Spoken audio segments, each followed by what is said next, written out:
Hello and welcome back to OT, the podcast. We're here to talk about watches, of course. We're here to talk about time naturally, as well as how to spend it. My name is Felix Schultz, and I'm with... Andy Green. How you going, Felix? Yeah, it's a lovely day today, so I'm enjoying that. I got outside before. It's a lovely day, and it's a very big episode for us. Why, Andy? Tell me why. Well, the week 2 of 2021, things are looking up, certainly for us. Big name, possibly one of the biggest names we've had on the show in our very short tenure. That's a tall order. Who what sort of order of magnitude are we talking about here? Well, I think it's fair. We have none other than Shawn Stockman from Boyz II Men, one of the OG BTM. Joining us for about a 90-minute chat. We got a lot of time out of Shawn, and I'm very grateful for that. Yeah, he was a real gent, and he loves his watches, like, very clearly. Yeah, that was really surprising and really interesting. And again, I'll just get this out of the way. You always tease me about being fanboys here and there, as I do to you, but I am a genuine big time Boyz II Men fan. So I didn't get a whole lot of sleep before this interview. I was just like, it's pretty wholesome, but I was very, very excited to have this chat. No spoilers, but you're carrying the Boyz II Men related content in this one. Yeah. So that's a solid chat that we did back in December, just for transparency, and we'll thank last week's guest, Adam Craniotis, for the introduction, because of course, as you'll hear shortly, they are homies. So what's been happening, Felix? Anyway, before we get into that big chat. Well, look, as you said, so we're recording this, we're sort of piercing the fourth wall here, as we like to do occasionally, and we're not recording this in the second week of January. We're recording it very shortly after Christmas. And I was wondering, have you got any watch-related festive gifts? Oh, I scored. I absolutely scored Christmas Day. Well, okay. You know what I got. But how about the gift? All right. So, I was surprised with a Bamford G-Shock 5610. Do you know what I'm talking about? It's like a regular G-Shock with a little blue bit. Let's not diminish the great work of this collaboration. But it was a limited edition watch released. When was it released? November, maybe? September. Okay. Yeah, September. So, and Bamford listed it for sale. It sold out within like minutes on his site, and then I think retailers and like local like G-Shock sites or Casio sites around the world sold out really quickly after. Yeah. So it's got the Bamford blue colours throughout, so sort of like the flange and on the band, and the underside of the whole strap is Bamford blue as well. But yeah, this sold out. I was a little bit annoyed I missed out. You went for it at the time, did you? Well, yeah, I went for it and it was gone, and then it popped back up because I think some certain markets still had it for sale. Like you could buy it directly from Casio for like the next day, but obviously limited. Yeah. And then it was kind of like, nah, this is a goner. And then one of my really good friends surprised me Christmas Day. Clearly a really good friend. Yeah. So thank you, mystery friend. Yeah, absolute legend. But I'm loving it. So he and the card was probably the second best bit, because he was getting a little bit nervous about me wearing steel Rolexes to the gym, and he said give my heart a rest and wear this instead. So I've been rocking it at the gym. Nice New gym watch. Who dis? Well, thank you for asking, Andy. I also got a festive related gift. Did you? What'd you get? I got, and this is I'm going to shout out the person that gave this to me. It was my mum. Mostly it was my mum. I suspect the card said from my mum and my dad. They got me a very charming gift. And normally, like, I've got a pretty blanket policy of not wanting or soliciting anything watch related from people. Yeah, because you know how it is. It's very particular. They get, they could have the best of intentions. They'll get slightly the wrong thing, and we're far too particular. Yeah. It's you've got to proceed with caution. That's actually probably an episode in and of itself. How to gift someone a watch nicely. But this is not a watch, nor is it it's sort of a book, but it's actually a puzzle. It's based on all the photos from Matthew Hranek, previous OT the Podcast alumni, Yes. A Man and His Watch. So someone, I presume Matt Hranek, has had the good idea to get all those pictures, put them on a bit of cardboard, print it up, and chop it into a puzzle. Genius. And so my mum's sister saw that in a shop, texted my mum, I suspect somewhat jokingly, saying, "Hey, your son would probably like this. He's into watches." And my mum, quick as a whip, has replied, "Yes, he would. Get it." So your auntie, in other words. Well, my auntie saw it. My auntie had put the pieces together. Pun intended. But you know what? That's actually good because you would have been able to say, like, oh, we've had Matt Franak on the show. And that would have made them feel really good about the gift kind of choice. That's nice. Well, I didn't say that actually because the irony is, this is going into the Felix Schultz Christmas planning. It was actually my auntie dropped it off at my place. She just lives down the road from me. And I has had strict instructions to bring it to the family Christmas under a veil of secrecy. I didn't know what it was. And I forgot it. Oh, so wow. the big reveal didn't happen. And I just sent my mum a text message after I got home saying, "Hey, open the present. Really nice. Thank you so much." Well, I'm sure she's already listened to the episode. Yeah, so thanks, She Mum. knows. That's a charming gift, and I'm going to find some time. 500 pieces puzzle. It's not. It's pretty. It's fairly small as far as puzzles go. 500? Yeah, I don't know if I'm going to find the time or the space anytime soon to do it, but I'll make it. We'll make it happen. All right. Yeah. Well, why don't we take a quick break and do some puzzles and we'll get into this interview. Today's episode is brought to you by Longines, and given that it's a new year and that things are heating up down here in Australia, we thought we would run through some of our favourite recent releases that are suitable for summer and the holidays in general. Yeah, so Felix and I have picked through 3 of our favourite summer watches, 6 in total, and I'm going to kick things off with the Longines Legend Diver in bronze. Price is 4,475 Aussie dollars. Now, this is that 42mm case, made from bronze, as I said, just asking to be worn all summer long. It needs those dings, and it just needs that salt water to help it develop that amazing patina. It's got that cool gradient dial that we've talked about a heap in the past. It's packed full of function. Aside from having an automatic movement with 64 hours power reserve, it's waterproof to 300 meters, and it's also got an internal diving bezel that's sort of within the flange there. Also got a titanium case back, and one of the really big draw cards for this watch is the lack of date. That's right, it's a cleaner look, it's really well balanced, and I don't think anyone really wants to know the date when they're on holidays. What did you have, Felix? That's a perfect choice, Andy. I've gone with the Longines Spirit, the chronograph with the blue dial on a metal bracelet. And for that particular configuration, you're looking at 4,650 Australian dollars. I should say right out of the gate that any Spirit will be great for summer. They're, modern sporty watches, well built, 100 meters of water resistance. But for me, I think the big blue 42mm chrono is the funnest of the lot. On a bracelet, you don't have to think about it. Plus, there's a lot of nice polished surfaces on the edges of the links for it to sparkle in the sun when you wear it, and it competes and complements that dazzling blue dial. Another standout point for me, Andy, is the luminous material, Superluminova. It's really well and generously applied. So you can walk outside for 5 minutes in bright sun, walk back inside, and it will glow like, something's very glowy. Like your future. Yeah, it'll be as glowing as your smile, Andy Green. But if I can only imagine if you were outside all day, you'd be keeping yourself up at night with that bright lume. It's also, I think, the most t-shirt oriented Spirits. It's quite large, quite chunky. It's a chronograph, and I think it's just a watch I want to wear on a boat. We'll have to get you a boat. So my second choice is the Longines Skin Diver watch, which is 3,925 Aussie dollars. It's the 42mm black dial with a heap of vintagey tones. It starts with a PVD coated bezel, which is really, really cool, and a bit of a nod to the original 1950s Longines model, where they actually used plastic for the bezel. There's also a bunch of off-white and creamy markings that complement the dial, which itself is full of texture. So much so you feel like you can touch it. I really love this watch for summer because aside from being a dive watch, it comes on some cool straps. There's leather, rubber, even a stainless steel mesh.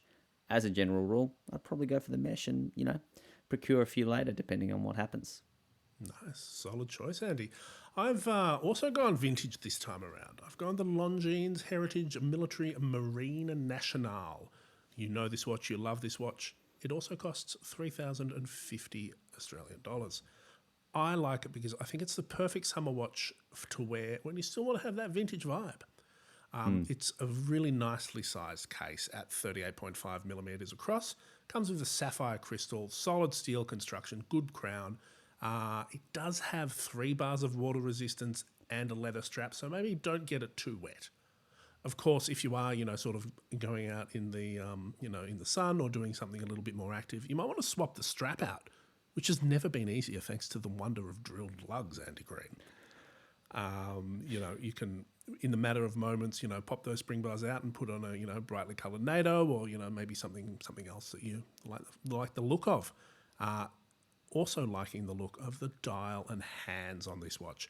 The dial, of course, is that sort of patinaed, aged look. It's sort of a beautiful sort of creamy parchment colour.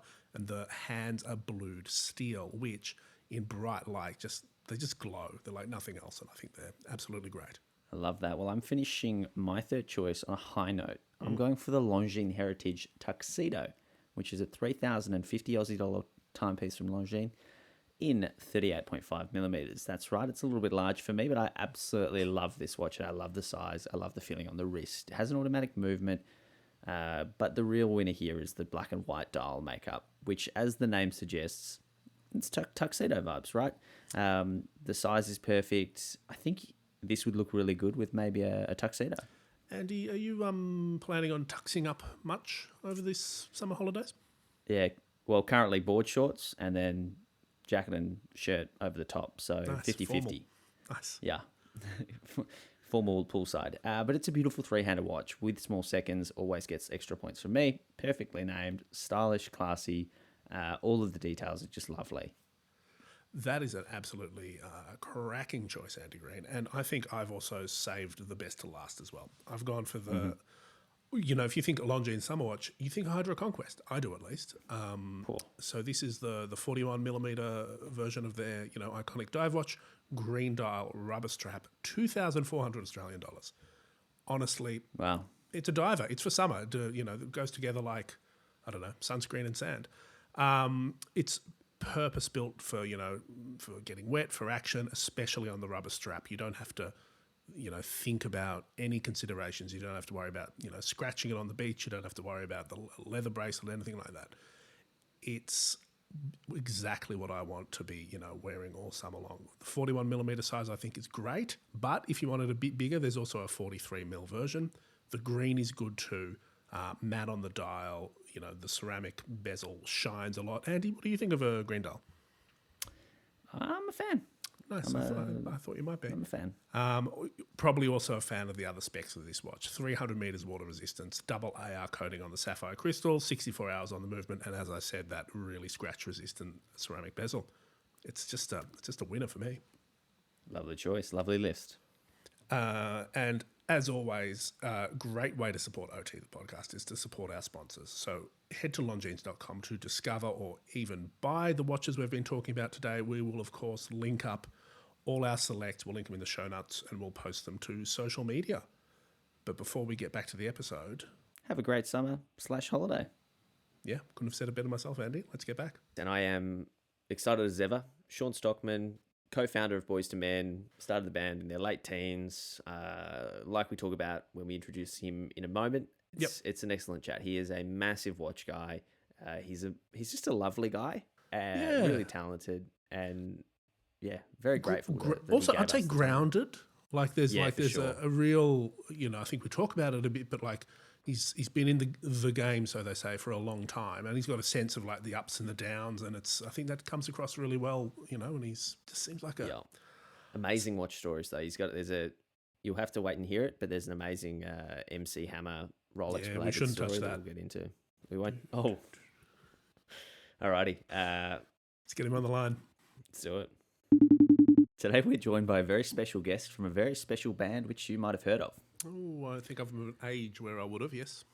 Yeah, they've racked up, I think, 4 Grammys and have had more number ones than I've had cooked dinners. Whoa. In fact, as far as time spent at number one goes, they're up there with the Beatles and people like Elvis Presley. Oof. Without a doubt, one of the biggest boy bands of all time. And today we have none other than Shawn Stockman from Boyz II Men. Shawn, how are you? Felix, Andy, what's happening? Mate, good to have you on. Big Yo, welcome. That's an happy honor. to be here, man. Thank you very much, guys. I enjoy you guys' show. Oh, that means a lot to Felix and I, and we'll give a quick shout out to Adam Craniotis for the introduction. Very kind of Adam. Adam, He's our watch friend with all the cool friends. I know, right? That's my brother from another mother. Like we were literally born on the same day in the same year. What did he call you? Chronological twins or something, right? We're librarians. We're Libras. Oh, nice. That's my dude, though. I love Adam. Everyone seems to know Adam. He's one of the OG guys, and yeah, I think we've got an episode coming up with him. We've already recorded. I don't know if it's out yet, Felix, but we'll make it work. But Shawn, it's a pleasure to have you on. I'm a massive Boyz II Men fan. Have been for a very long time. So it's very cool for me to speak to you. But I guess for a lot of our listeners that might not know as much about you and the band, I'd love to hear the origin story, because I think you've been singing since you're a kid, and the band was something you started back in high school, and you've kind of continued on for basically your whole life now. So how did it all start? You pretty much nailed it, right? I mean, been singing ever since I was a kid, for as long as I can remember. Just being a kid growing up in Philly, being influenced by the Philly sound, Harold Melvin and the Blue Notes, and OJ's, and Phyllis Hyman and Patti LaBelle, and those guys, as well as the Motown sound and hip hop. And I was also one of those kind of obscure black kids where I listened to like what would be considered white boy music, which is like rock and roll and pop music and that type of thing. I listened to metal and the whole nine. Like I was just a sponge for music, and I loved it, and of all kinds. And I didn't care who sang it or what type of genre it was. I just loved it. Developing, I guess, my craft and love for it, being in boys choirs in Philly, and eventually going to the High School for Creative and Performing Arts, where I met my guys, where we formed the group Boyz II Men. Got discovered by a gentleman by the name of Michael Bivens, who is in another R&B group called New Edition. He's responsible for getting us our deal with Motown Records. We signed to them. Massive. And we released our very first single in May of 1991, which is called Motown Philly. And the rest, I guess you could say, is history. And we've been in this for 30 years so far. And 30 years next year. It's still going, and I'm very appreciative. I'm very grateful that we're still able to do what we love to do for so long. That's 30 years. That's a fairly incredible milestone, and perhaps a longer sort of musical career than most sort of people that are, to be in the public eye for that long. That's amazing. Are there any sort of particular highlights for you from either the earlier or the more recent parts of your Boyz II Men journey? I mean, you know what? I'm not trying to sound uppity at all or anything like that, but there's been a lot of 100% of things that we've gone through that we could spend another hour on. But to come to mind, from writing one of the longest running singles in Billboard history with Mariah Carey, called One Sweet Day, to meeting my childhood idol and working with Michael Jackson, to meeting Prince, to performing at the 96 Olympics in front of 2 billion people or something like that, to winning Grammys, to there's a lot of things that I've shed tears while it was happening, because it was just so amazing and so incredible. So it's been a lot.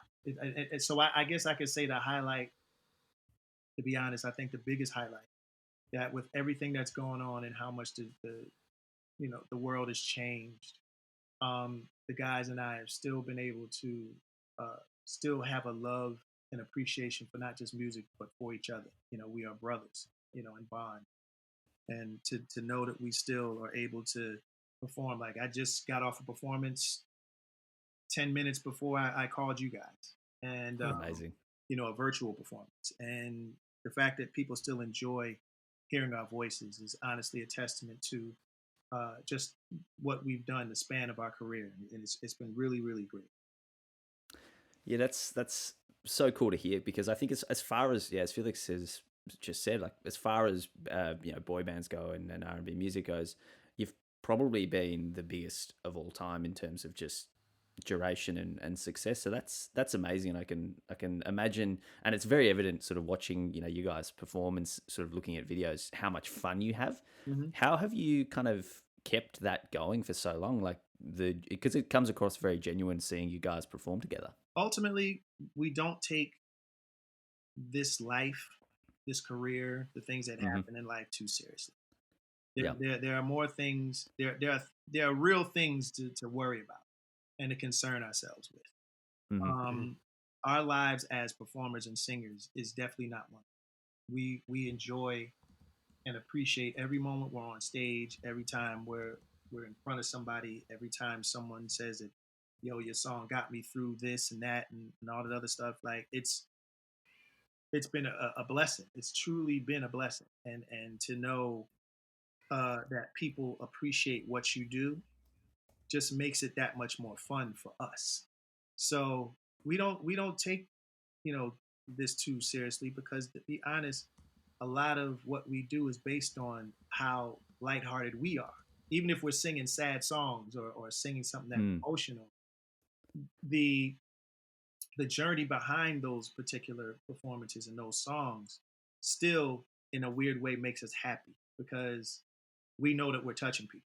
So that's really what it's all about. And I don't care what any artist says. If the artist says, "Oh, I just do it for the art," I just do this because I'm an artist, and blah blah blah. You're in the business of commercial art. Okay, Yeah. let's just and the bottom line is you want people to connect with your music, which is why artists become artists.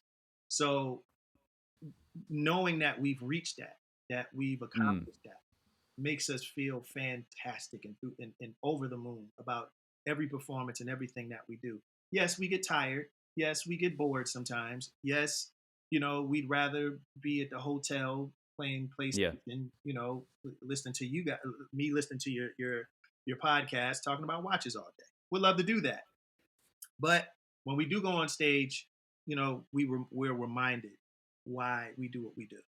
So again, I don't take not one show, not one fan, and not one person for granted. That's not bullshit. That's a real thing, because we've seen the Yeah, I love highs that. of highs and the lows of lows. So we've lost a Yeah. lot, and we've gained a lot too. Yeah, I love that. I think the follow up I have then is, when you're talking career spanning decades, and I probably have a good example that I want to hear about, but is how you kind of keep that relevancy. And I mean, you guys started when you were teenagers, and you're still very, very young for someone who's had such a long and successful career. But I guess how you maintain that relevancy and excitement and creativity yourself. And if I had to sort of ask specifically, it'd be about the concert you did with Brett Young. I think it was last year, where you guys kind of Yeah, performed each other's songs. Like, how was all that? Like, how does that even come about?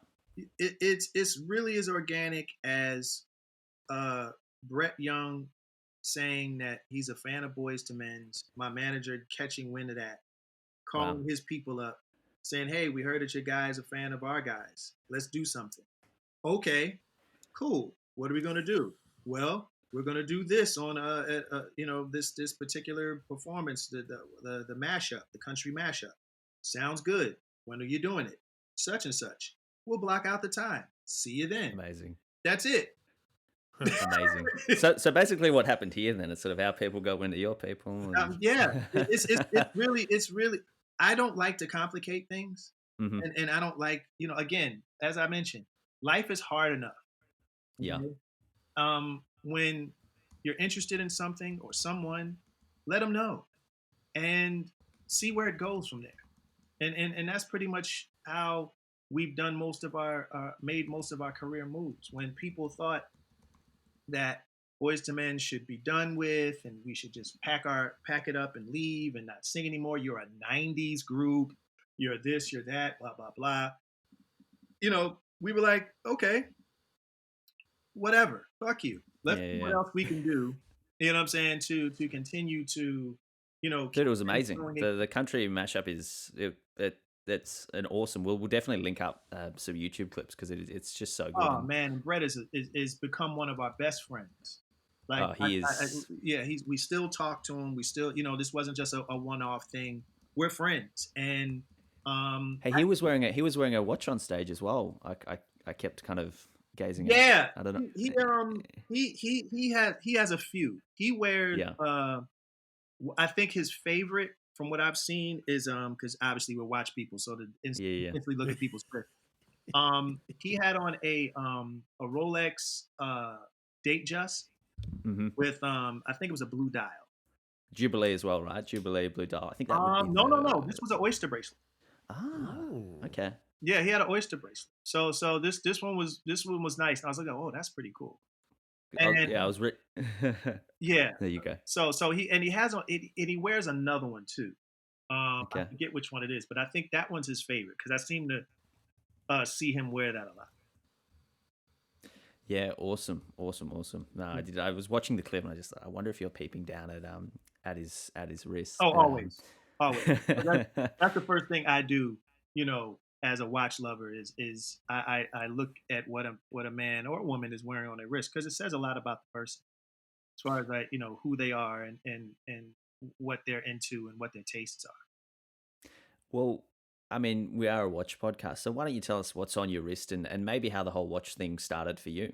Okay, well, first off, first question, because I've been home uh, most of the time, every day a lot of times, each day tends to blend in with the next.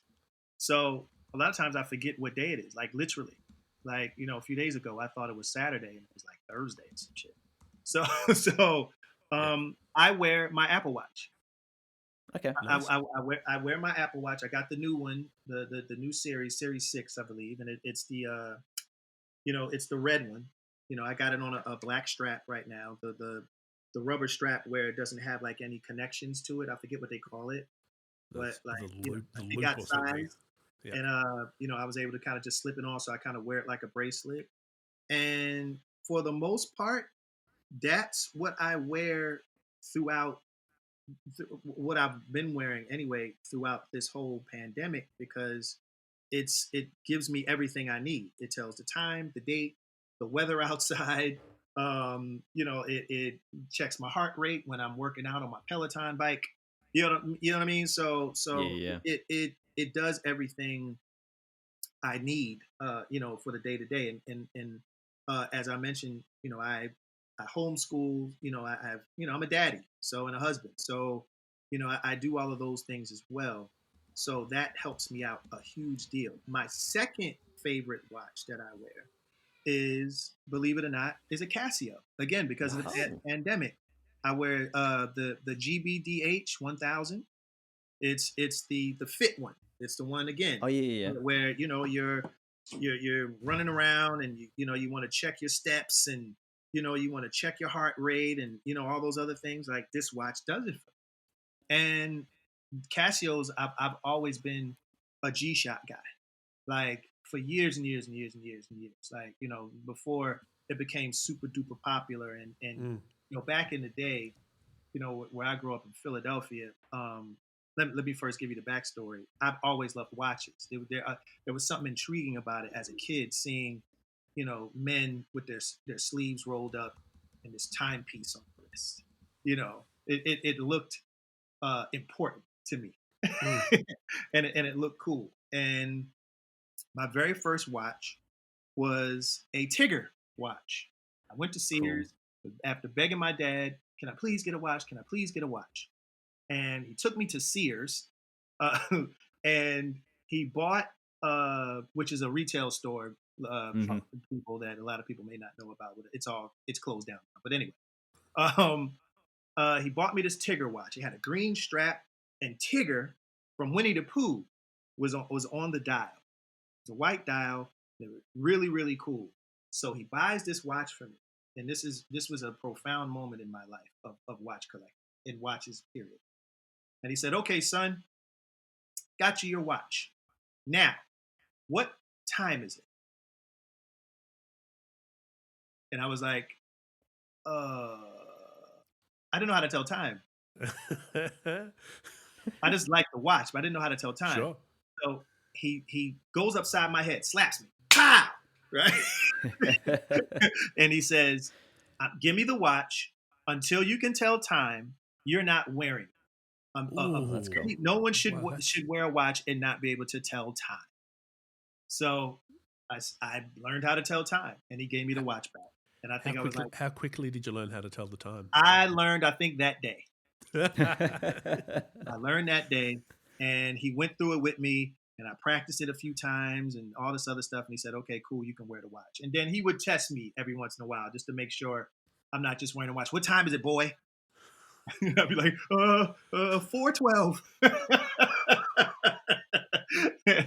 So so that moment and just seeing that cool thing on my wrist made me like watches, that much more, and thus the love grew. So you mentioned just a few seconds ago, your sort of love of Casio. What Hmm. and I think that's one that's shared by everyone. Like we're sort of, you can say that anyone that likes watches, no matter if they're Patek Philippe or whatever, will have Hmm. a G Shock. Yeah. For you, what's the appeal of like the Casio G Shock? Um. Well, again, I'm an old guy, so Casios back then, uh, uh, exuded uh, future technology. Like it was high end technology with the Casio, with the calculator, and one of those that only special people back in my neighborhood had, and it just looked really really again cool and very just technical and high tech. And it's just the there's something about G Shocks that represent the urban lifestyle. Like all the Hmm. people Yeah. that I grew up, admiring, and people that I knew, older guys that walked around, had the G Shocks on. Specifically the DW series, like the ones with the little three little sub dials, and you got Hmm. the digital, display, and it's kind of like oblong but round or something like that. Mm. And they come in different colors, and being one of those guys that used to pop lock and dance and stuff like that. They all came in these really funky, wild, fluorescent shades, and really fun hues and stuff like that. So it was just something cool about them that when you wore it, like it just added that Mm. added accessory just made your outfit look that much cooler. And Yeah. that's Yeah. really Yeah. what it was. Not to mention, you can get all into the semantics of how tough it is, and you could drop it off of a building, it would still tick, and it's waterproof, and all those other things. But it was really just the style. G Shock hit it out the park with just what they did and how they created these timepieces. They're amazing. Yeah, I mean, I'm wearing one now. I'm wearing a Casio that I had customized earlier this year. Oh, So nice. it's got Nice. like green camo sort of paint splatter on the dial. I don't know if you've seen on Instagram, but there's a guy in Scotland called the Dial Artist who No, I haven't does seen all it. those. Well, we'll send you a link afterwards. But we interviewed him. I think it was one of our first episodes ever Yeah. of the show. But Hmm. yeah, it's just one of those watches that you can just throw on and wear and really sort of enjoy when you're beating around the place. That leads me to a question I have around performing with watches, and we've had a few artists on now. But I'm curious to hear what you wear when you're performing, and is it something that is practical, or is it something that fits in with the You, performance, and you know is it what? important at all? I'm kind of on and off when it comes Hmm. to wearing particular watches on stage. If you guys haven't noticed, I'm a black guy, right? And Yeah. and with certain timepieces, like, and especially with the lighting and things of that nature, um, I used to gravitate more to the custom, Hmm. iced out watches Nice. Yeah. because they were the ones that just looked good on stage. They you can't beat diamonds, and when you're wearing it and when you have the mic to your mouth and you're holding a diamond, or you're wearing a diamond encrusted Rolex or AP, it just really pops off. Mm. Um, but I've fallen out of love with that idea, because to me it's become really cliche, especially with R&B artists. So Yeah. a lot of times I don't wear anything as far as watches. I may wear like little bracelets, something very colorful, something very, showy or something like that, and not even necessarily uh, encrusted with any precious stones, but just, you know, I'm into beaded bracelets. So, Uh-huh. I wear crystal quartz and amethyst, and, because I'm big on those types. I love wearing things that, you know, uh, uh, uh, uh, you permeate a level of chakra stimulation.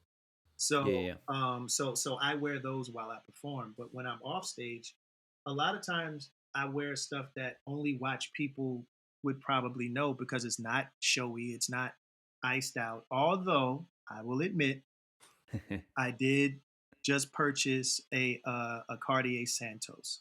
Oh, It's nice. and it's a black dial with a black strap, and it does have factory diamonds. Oh, So beautiful. so I did buy that, and it's rose gold, and that I got. I had an itch, and I scratched it. So and that's honestly the only diamond watch that I have. But normally when I'm on stage, uh, I would wear a diamond watch if I had one. But I got rid of all of them, and now I just have that one with the exception of that one Cartier. Mm-hmm. All my watches are just plain Jane. Bit bit stealthy. I feel like, and that probably comes with maturity and being Yeah, into watches for a while as well. You kind of, I can yeah, imagine as a young artist, it becomes very exciting and sort of the access and then the yes, money, and then sort of you kind of mature past it. yes, So I imagine we'll see a lot of today's rappers toning things down a little bit as they yeah, mature in their craft as well. But yeah, on that yeah. on that note, I guess we mentioned Brett Curry, not Brett Curry's, Brett's watch, but what I would Brett Young's watch. But what I would like to know is like you've performed with a lot of other musicians and artists. Mhm. Have any crazy or wild watches caught your eye, sort of whilst you've been out on the road that you just have left an Um, impression? let's see. I'm trying to. That's a good question because now I have to go through my mental Rolodex Wrist and really, Rolodex. yeah, yeah. I have to see. Like, there's got to be someone you look down at and you've just realised that someone other artist is a big watch guy as well or girl, and you've kind of Well, and I'm sure this has been mentioned by a lot of other entertainers, uh, but I'm a huge Mayer fan, yeah. Sure.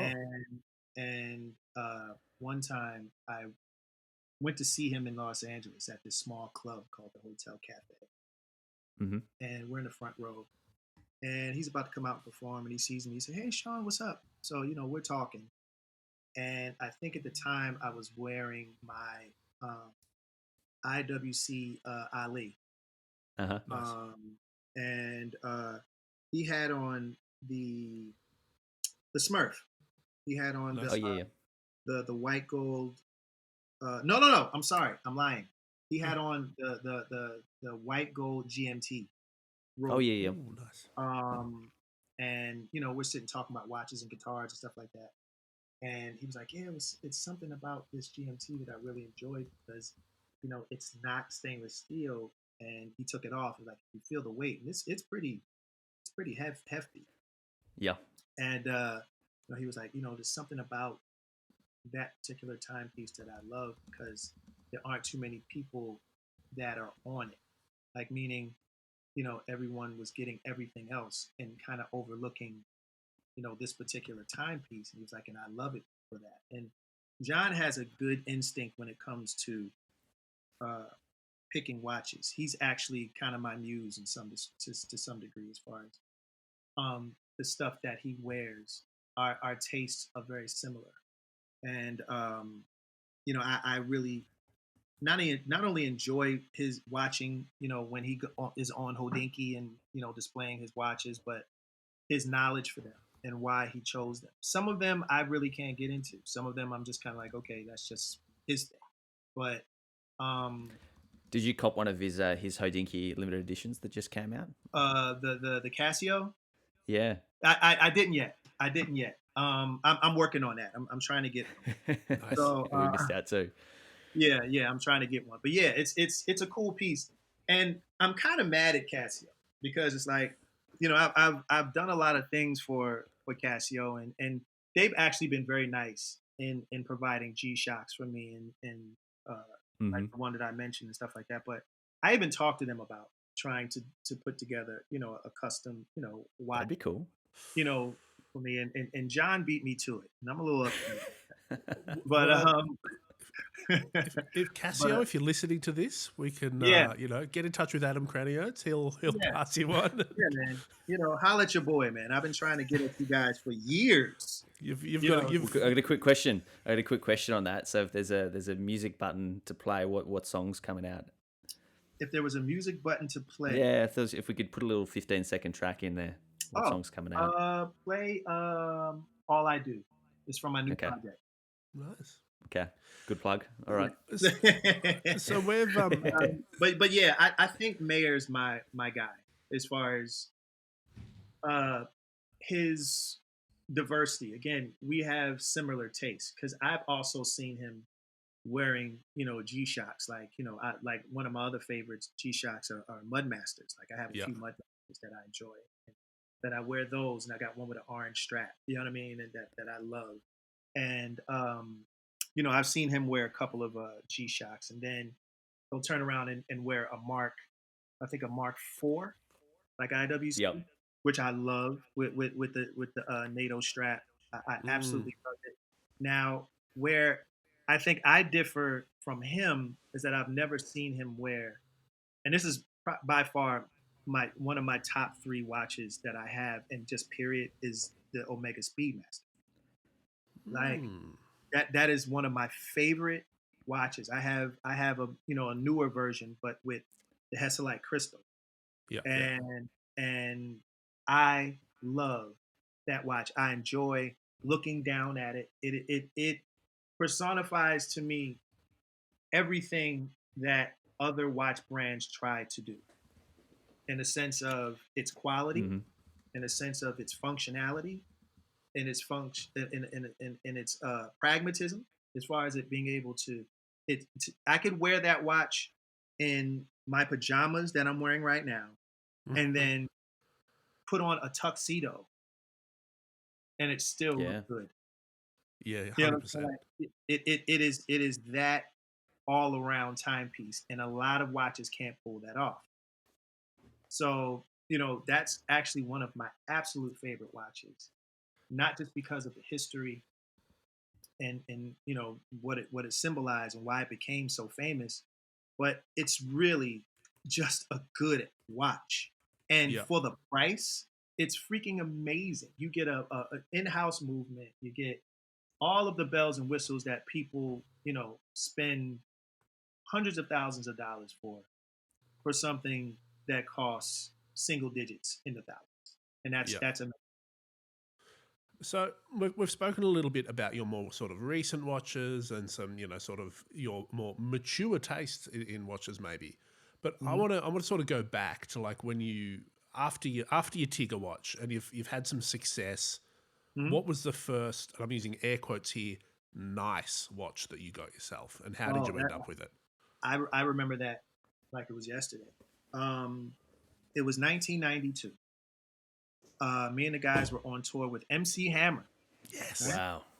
Wow. And for the record, a little side note: MC Hammer is the reason why me and my guys got into diamond crusted watches in the first place. He was the first guy I actually saw. Expensive tastes. Yeah, Famously that expensive had like tastes. iced out. His whole crew had Wow. iced out Rolexes, Amazing. and it was amazing. Like that was the first time I ever seen that up close. And he actually introduced us to his jeweler at the time named Jack Lapellis, who gave me my first iced out Rolex. And but that's another story. Um, my before I was able to afford that, and that was like in the beginning of the tour. Um, one of Hammer's bus drivers had a stainless steel date just with a Jubilee bracelet. Cool. Cool. I was like, man, that sure is a nice watch. I used to love how the Jubilee bracelet, like in the light, used to just shine like diamonds, and it was stainless steel, and it was a Rolex. So I was just me getting into Rolexes for the first time in high end watches. I was just fascinated by the particular watch, and the bus driver said, "I'll sell it to you." So I bought this watch for $600, right? Nice. Decent. Yeah. Okay. Decent. Yeah. And I wore that thing to death. Now, again, as I mentioned, Hammer pretty much spoiled us by showing us all of these showy and flashy watches. So, as much as I like my Rolex, I didn't think it was flashy enough. So, I ended up giving that watch to my father, God rest Oh, his soul. lovely. And the funny part about this watch is funny. Like, I gave it to him, right? I engraved it. Happy birthday. I love you, Dad. I gave it to him for his birthday.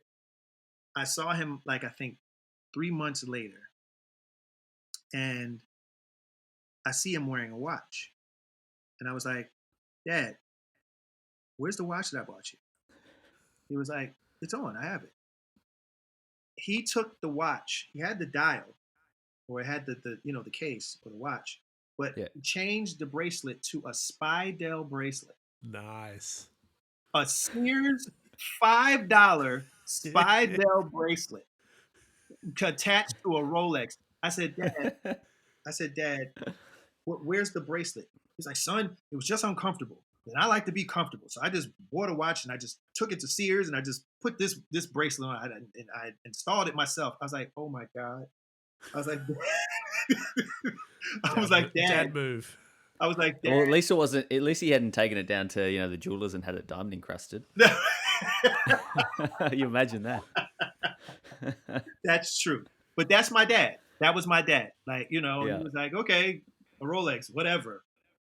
Price me that $5 Speedy bracelet. but I that was my first real purchase. It was a $600, at the time, Rolex date just with the Jubilee bracelet, and it had a gray dial. It was beautiful. Nice. That's a great story. I mean, so I think we know by now that you're very into watches, and it's a serious hobby for you. I mean, the question we always face and ask ourselves and ask other people is, are you a watch collector, and what does the collection look like at the moment for you? I am a watch collector. Not at well, I'm not. I'm lying. I just said I just bought a car. I said I haven't bought a purse, but yeah, I made two major purchases this year. One was the Cartier, and the second was I got and it's still on the way. And I've been cussing out my jeweler for not having it already, but it's just a rose gold Sky Dweller with the rhodium dot. Just a rose gold Sky Yeah. This old thing. I mean, listen, you guys, I'm sure, have talked to people who have $500,000 watches and $1 million watches, and I don't have those. Like, I don't. Like, that's probably one of my more expensive that's fair. purchases. So, in comparison to what you guys, I'm sure, have been exposed to, my collection really ain't shit. But, I love the watches that I have. And that one I can't wait to have, because I've been wanting that one in particular for a long time. Is it on Oyster Flex or the bracelet or no? leather? It's the bracelet. It's the bracelets, not the Nice. Oyster Flex. Yep. So I got that, and I think one of my longest owned pieces is the Zenith Daytona with the white dial. Yeah, very nice. And I've had that. And here's a funny story about that. A friend of mine called us one day, Nathan and I, my group member. He was like, "Hey guys, this guy that's selling Rolex Daytonas. He has two of them. This was like in the 90s. I think they just came out. $5,000. Right? He was like, two of them. He was like, buy them now. He was like, trust me. Right? I said, okay. So we bought them. And there you have it. That's Because You trusted him and it paid off, didn't if it? I think what you Right. need to do is you need to send, Nathan like a bottle of wine or something just every year. Just say thank you for telling me about the Daytona. That's great. Yeah. You actually, it was a friend of ours who told us both to buy them. Like Nate, I unfortunately had his stolen, but Oh no. I still, it's crazy, right? But his name is Brad Beckerman, and he's been an long time friend, and I love him to death. And he introduced us to that particular guy who gave us those Daytonas. So that's one of them. And I own another guy, a friend of mine in New York, said, "Hey man, if you're in town, come to my office. I have a watch. Buy it now." I Oh. said, "Okay, whatever." This was like about 7 years ago, something like that. Yep. It's a 1971 1680 Rolex Red Sub. Oh shit. Oh, Red Sub, nice. And he was like, "Buy it, $6,000." Oh my god. Back when You have good friends. Can I just say, that your wasn't friends are great. ridiculous. So his full name in the email was Right. Now again, this was before it became what it's worth now. Sure. But yeah. he was like, and he said it again, "Trust me, like just buy this watch, trust me." And I said, "Okay." So I just It's bought good it. that you're a trusting guy. That's really good. Yeah. It's done well for you. I have good friends. I have Yeah. guys that look out for me and know that I have an affinity for watches and everything. I always go into also not understanding that I don't know everything. Yeah. So a lot of the things that I did learn, it was upon discovery of someone just saying, "Here, take that," and then I take it and then I look it up and then I research it and then I go, "Oh, wow, he gave me a gem, not just from the palpable standpoint, but from the significant standpoint." Like Yeah. they gave me something that I can now feel like I was a genius when I wasn't a genius at all. It was just that someone just exposed me to something, and I just bought into it because I trusted them. Yeah, sure. So we've spoken a lot about like sort of the big obvious brands like Rolex and Cartier and even Casio. Mm-hmm. What's in your collection that the people might not expect? That's a little bit obscure or under the radar. Trying to think. I'm trying to go through my brain here. Because I really am a big Rolex fan, and Yeah, sure. predominantly I have them more than anything else. But You got anything Japanese or anything I German? do. I have a Grand Seiko GMT. Oh, nice. Oh, nice. Yeah, I have a Grand Seiko GMT black dial, and I love that watch. That spring drive is Oh, the spring drive one, hot. yeah. Oh yeah. I bought it in Japan, Yeah, cool. and I happened to be walking. It was a day off. We were on tour, and I had a day off, and I said, "Yeah, I'm gonna go look in a Grand Seiko store." And I went to a Grand Seiko store specifically to buy a Grand Seiko watch, and I didn't know which one I was going to get because everybody was talking about the Snowflake and Sure. all this other stuff. So I went and I looked at it, and I tried on the Snowflake, and it really is beautiful. Like what Grand Seiko does is stunning, right? But I put on the Snowflake, and I loved it, but it was something about its titanium bracelet. It was too light. Yeah. Right? Okay. Like it just felt, and again, we all know that they aren't cheap, and this is no shade to Grand Seiko at all because I love the brand. And shout out to Veronica, who's a dealer out in New York, who's been very sweet to me with Grand Seiko. Shout out to her. Thanks to again, that's an Adam hookup. Actually, her name's Priscilla. Sorry. I just felt it felt cheap. Okay. You know what I'm saying? Like the titanium, it just felt I get that. too clingy. Like I would shake it and it would do this thing. Well, when you're used to the weight of a solid gold Sky Dweller, it's everything feels cheap. But no. When you think of the stainless steel Rolexes, right?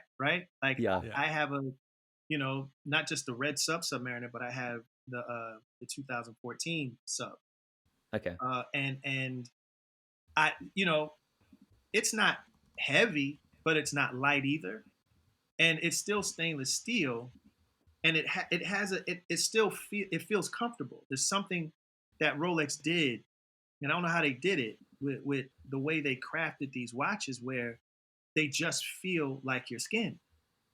Mm. And They, that's what I like about Rolex, is that they have a presence, but it doesn't feel like you're babysitting a watch on your wrist. Like it's like an extension. yeah, Yeah. I think they actually have like a whole tactility department that just works on like the ergonomics and yeah, the way that every single feature, yeah, like the click of the bezel, and yes, like they design them to be rewarding as well. So like yes, to yeah, trigger that sort of yes, uh, yes. brain reaction. That's why Rolex is, to me, will always be king. And screw all those Rolex haters.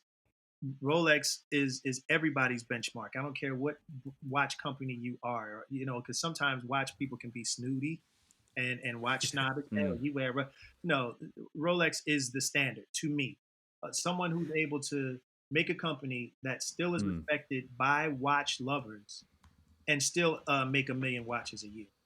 How about that? You know what I'm saying? Yeah. You're not a boutique label. You're not, a watch company that is appealing to a specific clientele or a specific tax bracket.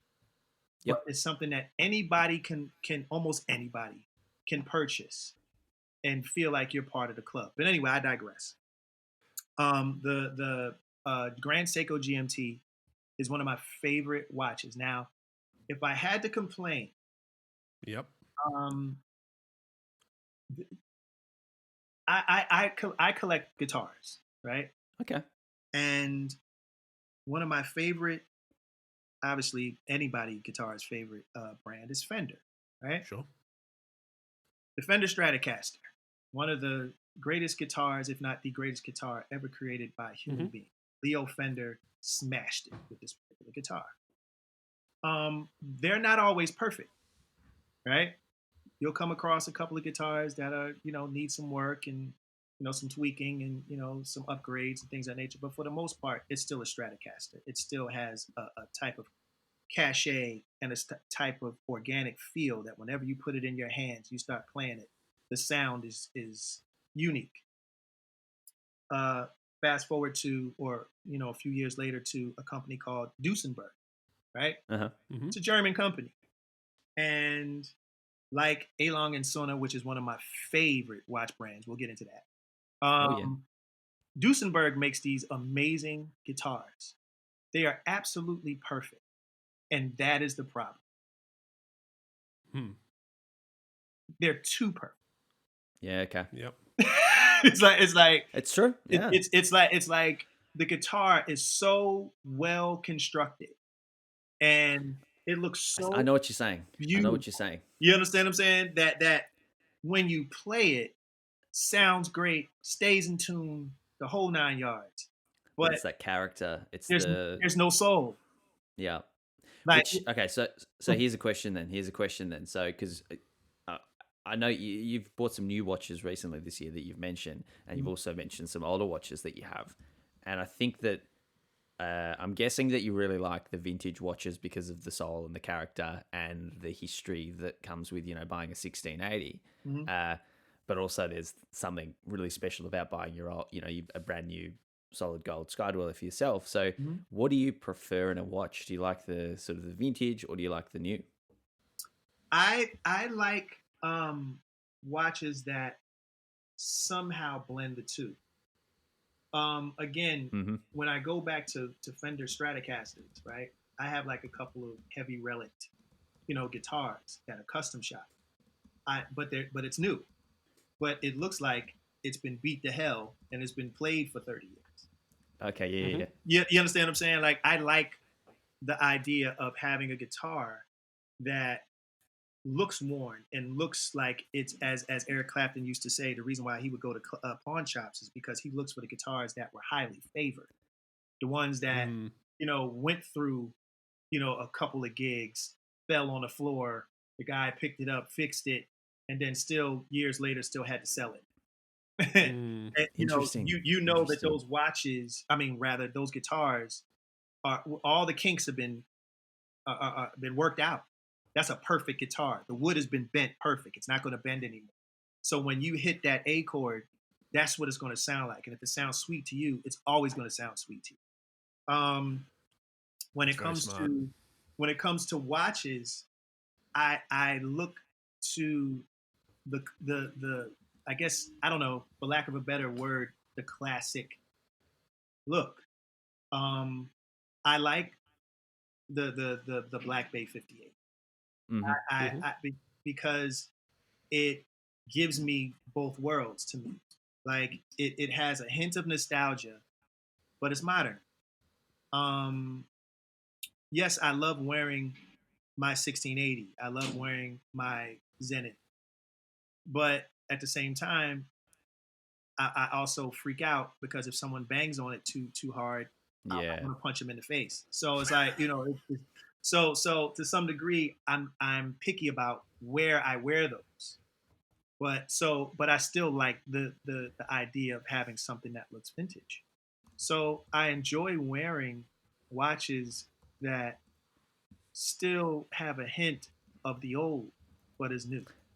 So, what do you think of? Are you across Artisans de Genève who do they do the custom a lot of custom Rolexes, but a lot of them are inspired by vintage models, but they'll use a current Daytona or current Submariner Mm-hmm. case Mm-hmm. and kind of mesh the two. So I Mm-hmm. guess that asks two questions: custom watches and that vintage inspired Fotina. look with the modern Yeah, performance. Yeah, it's not even the Fotina; it's more they'll recreate the Paul Newman Daytona in a sense, but in a modern case with the ceramic bezel and yeah, a new movement, not a 40-year-old. yeah. I mean, those are always cool, and it's fun seeing how people can get really inventive with those watches. But it's something about getting a timepiece that came from the actual Yeah. people who made it.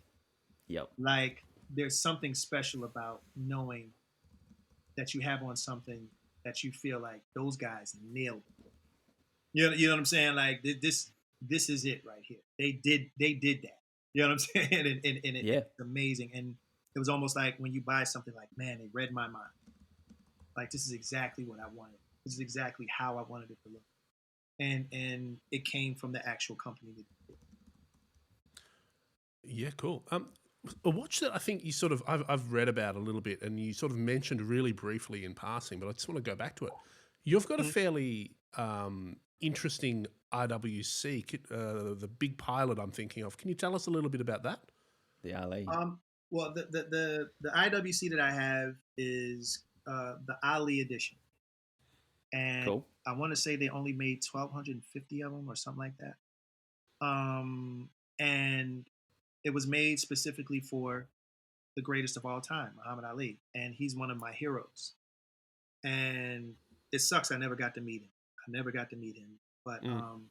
I've always loved him. He's my inspiration as a child, and knowing that uh, they had a watch for him, I Yeah. instantly bought it. That's something I will never trade. That's something I will never get rid of because of how important he was to me, as far as him being someone I looked up to. And it's a beautiful watch. Obviously, big pilot, standard big pilot. But what makes it special are the red hands um, Yep.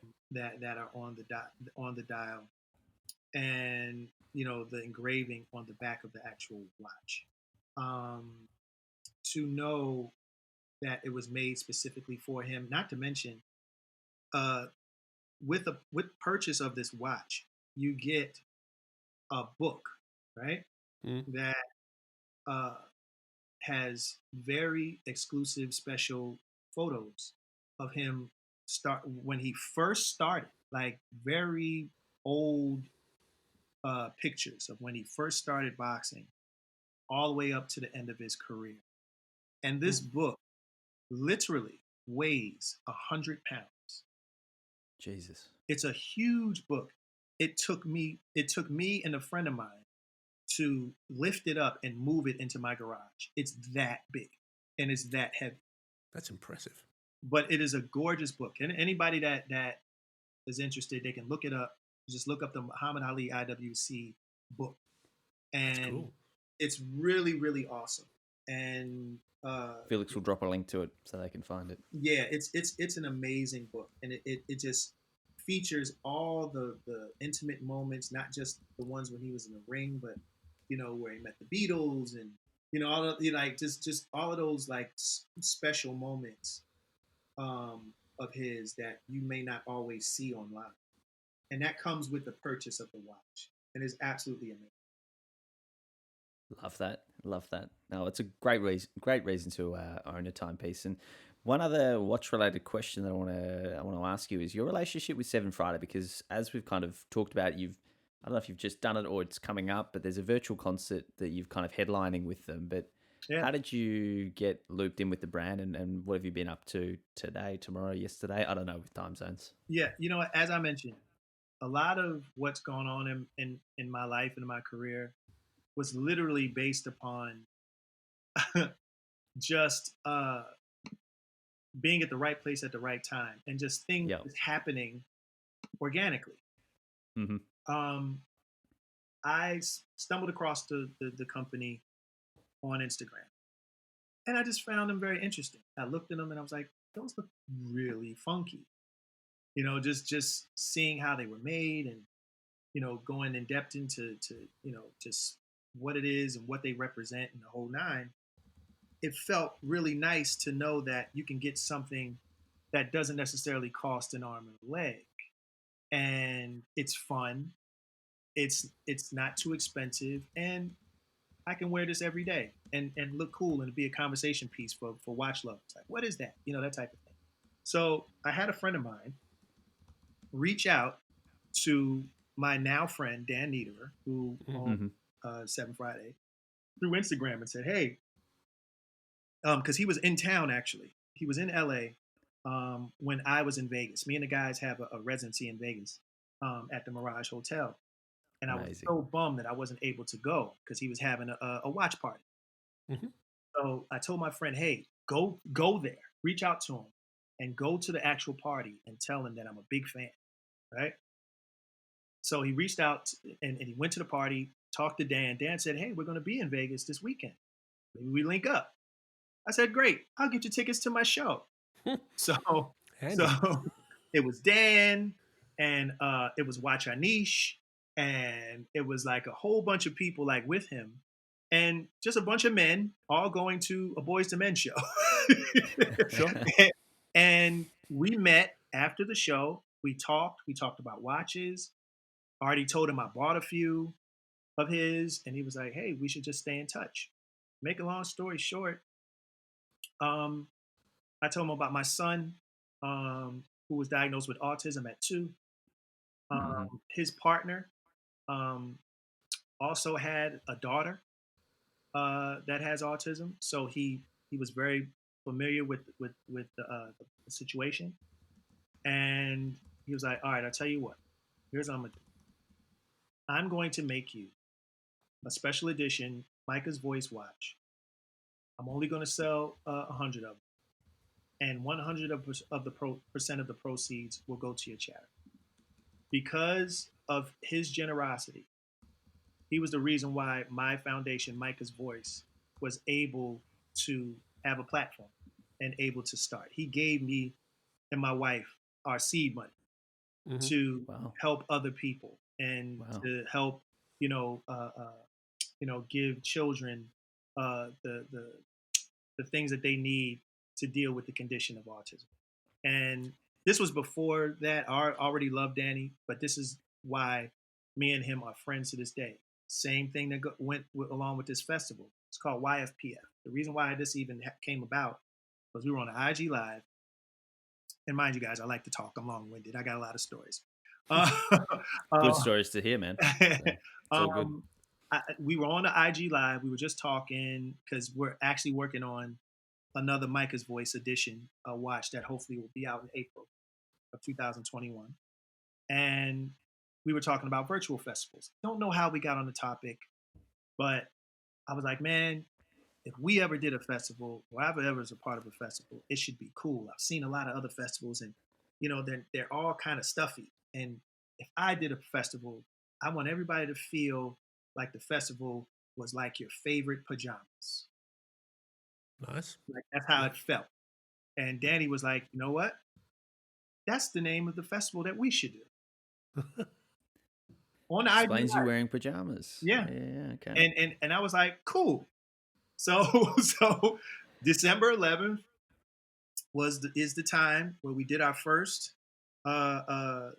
festival, and it was wonderful. It's fantastic, and it was just all based on an idea, just a conversation of us loving music, loving the mashup of lifestyle and music and watches and all of those things put together, and we presented something for artists, new artists, that at least predominantly new, that would never have a platform like this one, but to be able to perform online for people around the world is something that we wanted to do for artists, because I'm one, and I'm always going to be team artist, and to be able to give anyone that loves music and loves to perform an opportunity to share their art with the planet, we jumped to it, and it was pretty cool.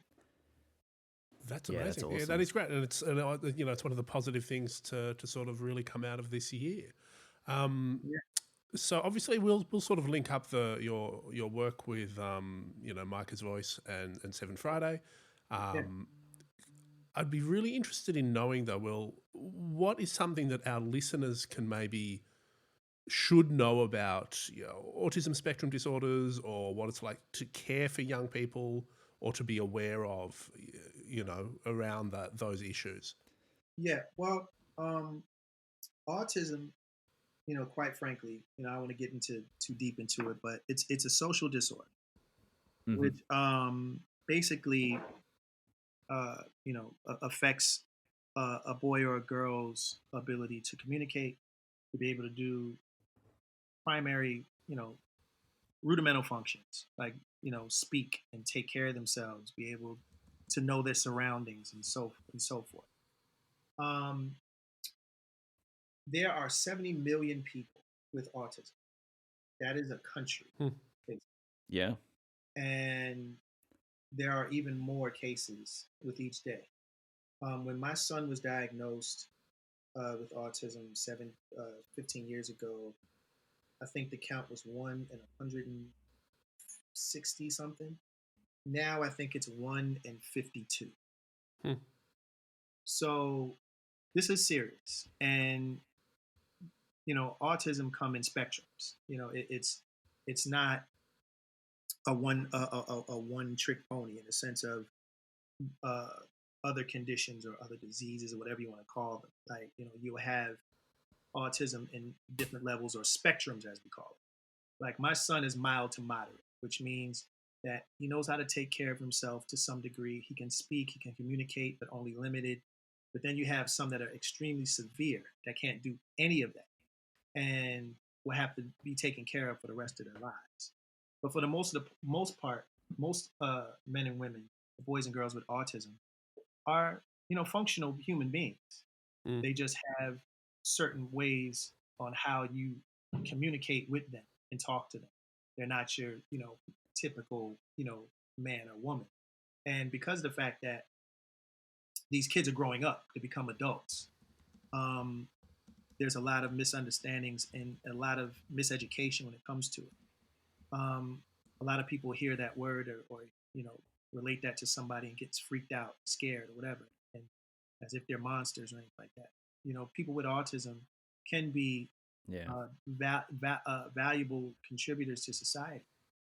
It's just learning how to communicate with them, learning how to talk to them, and knowing what it is that they have. And Micah's Voice, my wife and I's foundation, we found that there's again a lot of miseducation when it comes to that. So we made a website, and the reason why we did it is because you can visit it and you can get news on autism. You can get education on autism. If you don't know what it is, You can go to our website and learn more about it. Yeah, And we'll link that up. yeah, and again, as I put it, autism, people, men and women with autism, it's not like they can't learn; they just learn different. Mm. They speak different. They communicate different. So if you understand that, then people aren't so freaked out about people with with the condition. And that's what Micah's voice, and that's what my wife and I try to promote. Just so Um, awareness more than anything. Amazing. Well, we'll do everything we can to help support the launch of the next Seven Friday Watch, sort of Q1, Q2 of next year, Yeah. and definitely sort of link up all the info as well. But that's it's amazing, and it's really cool that you've connected and been able to kind of create something Thank you. so Thank special and beautiful with Seven Friday. you. So that's awesome. One Thank one question I had that's sort of a change of gears, but you. Mhm. you've released some new music recently. Obviously, we're sort of a week and a half out from Christmas, and you've dropped some music with the other boys. Mhm. How was it creating during COVID and with everything that's going on, and sort of releasing something new and actually putting it all together given the current circumstances? It's been interesting. One because I made it a cardinal rule Hmm. to never have an actual studio in my house because I Right. always liked to have my work separate from my personal life. When Sure. it's time for me to record, I go to a studio and I record, and then I come home and I relax. But because of you know COVID, I have to I had to make a makeshift studio in my guest room in my house. So now I have a studio in my house, and We same um, here. yeah, but it's been great because I've been making music. Just like you mentioned, me and the guys, we redid one of our old Christmas songs called "Let It Snow." I did it here in this very room that I'm speaking to you at right now. Hmm. We did other projects. We do virtual concerts in here where I'm able to just sit in this room and sing for people all over the world. So it's been productive. It's just been productive in a different way. Where it's like, instead of me having to travel to India, I just turn on my phone or my tablet and India travels to us via Zoom or whatever. And Yeah. Okay. it's shown that music can still be shared and performances can still be heartfelt even from hundreds of thousands of miles away. And that's the greatest discovery, the fact that artists now, because of this pandemic, which is daunting for everybody, but in the midst of it, we've created pretty much what I think is going to be an added model Yeah. to performing. Like you're going to see artists now doing YFPF festivals. You Yep. know what I'm saying? And things like that because one, from a financial standpoint, it cuts out the middleman. You ain't got to pay for a promoter or a stage manager and all this other stuff. You just do it in your house. The travel, all of it. I mean, I went to my first virtual concert a couple of weeks ago. It was Yeah. on a Sunday night. I just, cracked a whiskey and played it in the background while I did some work, and How it felt cool like is a it? nice way. Yeah. Yeah, it You know. was really well produced. Yeah. I was actually impressed with the sort of the audio levels and how it was all done. So Yeah. yeah, it's Yeah. And mind you, the technology is nowhere near where it's going to be once someone figures it out Mm. and how to actually put together a uh-huh. really cool virtual concert. So what you're seeing now is really the embryonic stages of what is going to be, a new norm for a lot of artists. To be able to do something live will never be replaced. I mean, to experience, your favorite artist at a concert hall is always going to be. But then, for that artist to then plug in into their house and play for people and some obscure music or music that you know they wouldn't be able to get away with playing in a mainstream audience is going to be the new cool because Yeah, people will spend $50 to hear some obscure Fleetwood Mac music. it's true. You It's understand what true. I'm saying? Or Yeah, yeah, yeah. or a new artist, like just for example, BTS did a virtual concert and they made $18 million. Yeah, it's Yeah, well, crazy. BTS are just Yeah, but you know, again, it just goes to show that if people want it, if there's an artist that they're interested in seeing, they'll see them anywhere. yeah, So, and I think they want people want to support artists and brands and businesses that they like and exploring new ways to do it. But that's right. I have to ask you, BTS, what do you think of BTS? You know, they're sort of probably the biggest K-pop, you know, band Yeah. outside to the Western world at least. What do you think of them, sort of given your own experience in the space and sort of the trajectory that they've had so quickly? I went to one of their concerts. Yeah. My son was a big fan, right? So I Hmm. literally got off stage, flew home, went straight from the airport to pick up my son to go to see BTS at the Rose Bowl in Pasadena. Cool. And I was impressed. Yeah. They put on one of the best shows I've ever seen in my life. Amazing. Um, they're hella energetic. Like the dance moves are slick, Yep. and the songs are good. Like, you know, say what you want, but some of those songs are catchy as hell. And I'm sort of a fan. Like I'll say it, I'm a bit of a fan every now and I then. Like, like BTS so much so yeah. that I actually I covered one of their songs. Oh my Uh, god.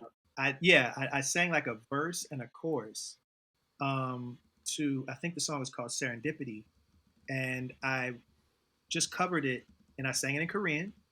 Uh huh. And, Wow. and I had to write it out phonetically because obviously I can't read Korean. But I listened very carefully and I said, okay, he said it like this. So I just wrote it out and I played it on my guitar. And it's funny because Billboard magazine wrote about it. And actually, some of the guys from BTS heard about it and was like ecstatic that I did it. And a lot of BTS fans, like I'm an honorary BTS Army member now because yes. of that. I'm gonna have to find this Yeah, yeah. this video, but It's going in the that show Oh sounds yeah, notes. amazing. yeah. And it was just me kind of like just goofing around, and I sang it, and it just kind of caught fire. Got like 100,000 views, and like in Wow. like a day or something crazy like that. So I love, like as I mentioned earlier, I love music. I don't care what it is, Yeah. bluegrass, country, folk, opera. I don't Well, care. I think there's K-pop. gonna be a feature coming up for BTS X Boys to Men. That'd be geez, that'd I'm, be quite. I think me and the guys are for it. I think we do Yeah, that. Yeah. We'd sure. love to do I it. think it would work, man. I Yeah, think it would work yeah. really, really I, well. but I love BTS. I think they're very cool, and I'm just always fascinated by bands and their success because uh, I see a lot of what me and my guys went through when I see them. Mm. Yeah. Yeah, No, of course, of course. yeah. Hey mate, well I'm cautious of time. I really appreciate you know the generous amount you've given us. What we like to wrap a show on Mhm. is we ask recommendations from our guests on things that maybe they've been watching, reading, listening to. Mhm. Is there anything that jumps to mind that you think sharing with the world might bring them some joy or interest? Hmm. Let me see. Uh, watch The Mandalorian. Yep. Yes. Let's see. My wife got me into this show, this series that's on Apple, called The Morning News, starring Reese Oh, Witherspoon. so good. And Uh huh. oh my gosh, it is amazing. Yeah, it's I've Andy. This is one been saying to you. It's like the best thing I've watched in the last 10 years. It's pretty sick. It's great. It's a really really good series. You gotta watch it. And I recommend others to watch it.